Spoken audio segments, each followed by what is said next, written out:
Vous expliquez que Daniel Mitterrand a été un personnage important dans votre vie. Vous retracez des voyages en Amérique du Sud, etc. Mais vous avez été aussi un des grands confidents de Daniel Mitterrand au cours de ces dernières années. C'est pour ça qu'il y a une large partie du livre qui est consacrée à ma rencontre et 10 ans qu'on a passé ensemble. C'est une femme qui a énormément compté et je pense que je lui dois beaucoup, y compris sur le fait que je sois encore dans ce combat, parce que ça a été quelque part une source de protection. Et donc, lorsque je l'ai rencontré lors d'une réunion d'attaque en 2001, j'ai tout de suite vu que c'était une personne qui était très utile pour le combat et que malgré son âge déjà un petit peu avancé, elle avait 77 ans lorsque je l'ai connue, elle avait dans le regard une forme de résistance et de combat qui m'a tout de suite séduit. Donc je l'ai revu 2 jours après ma première rencontre à Attaque, dans sa fondation, donc rue Milan. Et tout de suite, on n'a pas eu besoin de beaucoup parler, on s'est compris. Et je pense que l'un comme l'autre, on ne s'est jamais déçu sur le pourquoi de notre rencontre, qui était le combat pour l'eau. Et moi, elle m'a fait connaître également par des voyages, notamment en Amérique latine, où elle était c'était la première dame de France, alors qu'elle ne l'était plus évidemment depuis un certain nombre d'années. Elle a été reçue vraiment comme quelqu'un de très important. Comme une madone. Comme une madone, ce qui n'était pas, je dis pas du tout, mais pas beaucoup en tout cas en France. Et on s'appelait France Liberté, et j'étais un de ceux qui ont dit aujourd'hui, Daniel, il faut que vous soyez présent en France. Et c'est comme ça qu'on a démarré, entre autres, un certain nombre de réunions publiques dans les différentes villes de France avec elle. Et donc, et au cours de ces voyages, on partait parfois en train, parfois en voiture. Vous étiez très souvent ensemble, il faut dire des choses quand même. Oui, on était tous les jours quasiment ensemble, surtout dans les 5 dernières années.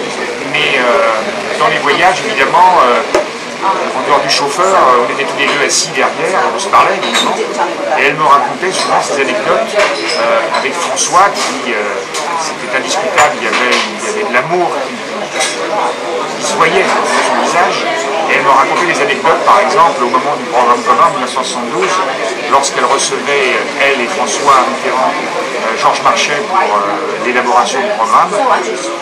Comment Georges Marchais, en fin de compte, était un peu contraint de lui demander de faire passer des idées communistes, sociales, auprès de François, pour que François Mitterrand puisse les examiner plus facilement que si c'était lui-même qui les énonçait. Oui, alors vous racontez beaucoup d'anecdotes dans le livre sur votre relation avec Daniel Mitterrand, les sentiments qu'il a traversés. Mais malgré tout, elle était relativement discrète publiquement. On ne la voyait pas tellement dans les médias. On ne la voyait pas parce que l'activité de la Fondation était principalement axée sur les pays d'Amérique latine, d'Asie et d'Afrique.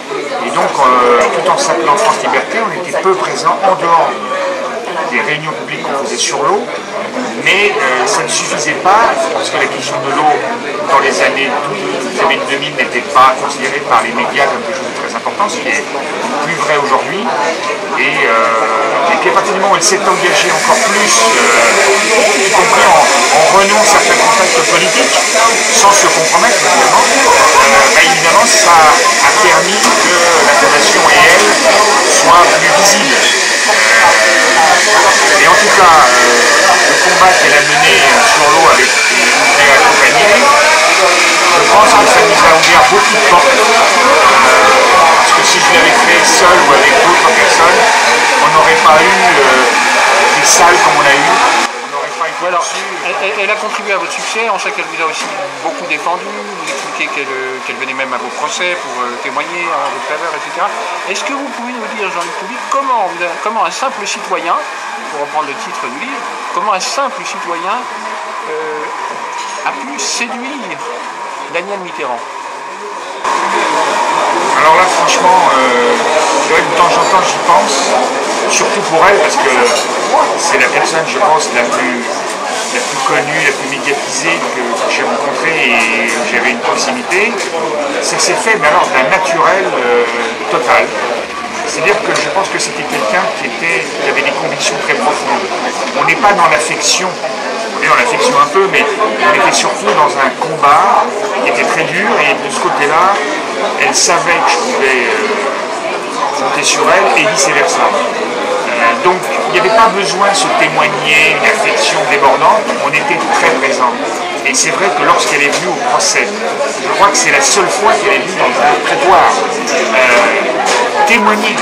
Parce que pour son fils, elle ne pouvait pas, et puis c'était peut-être pas forcément une bonne chose qu'elle vienne défendre son propre fils dans un tribunal, ça aurait pu être mal interprété par les juges. Mais lorsqu'elle a parlé pendant une dizaine de minutes pour donner son témoignage sur moi, j'ai eu d'ailleurs dans ce procès plusieurs larmes. C'est suite à son discours, et quelques minutes ou quelques heures plus tard, ça a été lorsque le procureur de la République a énoncé que le combat qui était mené par les deux co-auteurs et l'éditeur du premier livre sur l'eau. Et oui, votre co-auteur c'était? C'était Roger Langlais, et l'éditeur c'était Patrick Lefrançois. Et donc, d'ailleurs, Roger Langlais est un ami, on fait des livres ensemble. Patrick Lefrançois, on s'est quitté un petit peu, mais bon, voilà, c'est la vie. Et, vous avez beaucoup travaillé avec Fayard aussi. On a beaucoup, voilà, oui, on peut dire que Roger Langlais et moi, on a beaucoup travaillé avec Fayard.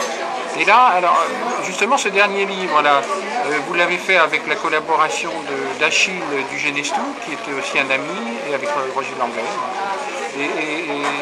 Comment s'est passé ce travail? Vous voyez, quand on parle de séduction, je ne sais pas si c'est le terme exact, mais entre Daniel Mitterrand et moi, et bien quelque part entre Roger Langlais et Achille du Genestou et moi, sans que les trois se connaissent en même temps, il s'est passé, je pense, à peu près la même chose. C'est-à-dire qu'il y a eu une évidence, il y a eu une sorte d'amitié, même si on ne se voit pas forcément tous les jours, mais il y a une confiance, il y a une complicité qui fait que, pour des raisons de conviction, venant avec des profils différents, il n'y a pas besoin de se forcer, les choses se font naturellement. Et Achille et Roger sont devenus des personnes pour moi incontournables. D'ailleurs, ça fait bientôt 10 ans qu'on se connaît, et voilà, j'ai eu beaucoup de gens qui m'ont quitté, mais je veux dire qu'il y en a au moins deux qui sont toujours là. C'est bien Achille du Genestou et Roger Langlais. Et je pense que pour faire tout ça, il faut vraiment avoir avec aussi sa propre femme qui nous soutient, sa propre famille. Si on n'a pas ces éléments-là et une certaine indépendance financière, le combat pour dénoncer ces choses-là est évidemment moins facile.